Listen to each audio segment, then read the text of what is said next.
Welcome to Euractiv's EU Tweets of the Week. This week, nomination has MEPs at each other's throats, though von der Leyen's speech in Parliament hits all the right notes, but she only squeezes by with a minuscule 9 votes.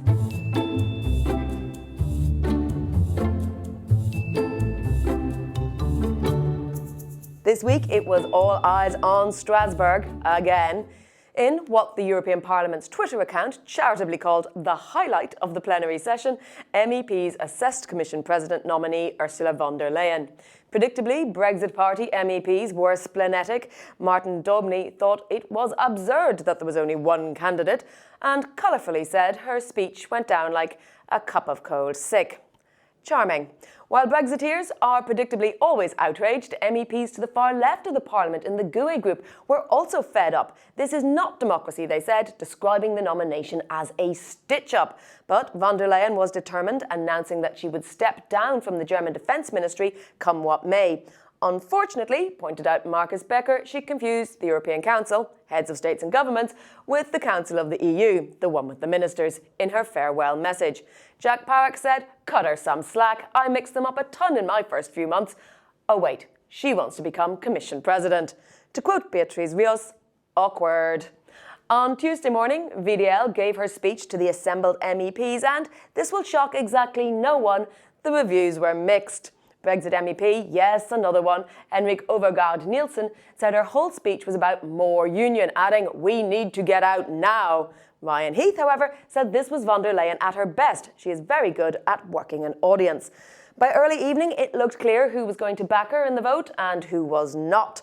Most MEPs from Renew Europe and the S&Ds looked set to approve her. Margaret Vestager, the Liberals' own candidate, praised her strong, warm, balanced speech, while the Socialists' Frans Timmermans said it was good to see that many of her promises were part of his own programme.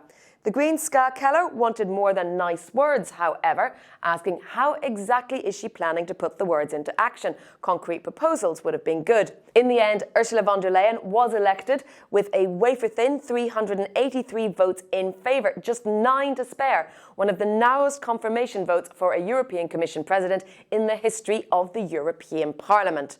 Nigel Farage was predictably unimpressed. Elsewhere, naturally, the congratulations flooded in. Even the European Greens, who, despite voting against her nomination, congratulated the first female president of the European Commission and said they were looking forward to working with her. Dave Keating reckons he knows the real reason she squeaked by. Von der Leyen offered the head of the most powerful man in the Berlaymont, Sec Gen Martin Selmayr, on a platter to the Parliament. MEPs have had the knives out for him ever since his controversial appointment. Parody account Martini Selmayr summed it up. Apparently, the European Parliament is either a rubber-stamping patsy or the EU is in chaos. No doubt the British press will tell us which. But we'll give the final word for the most overwrought pun of the week to Burley Monster, who surmised, "Von der Leyen sleeps tonight."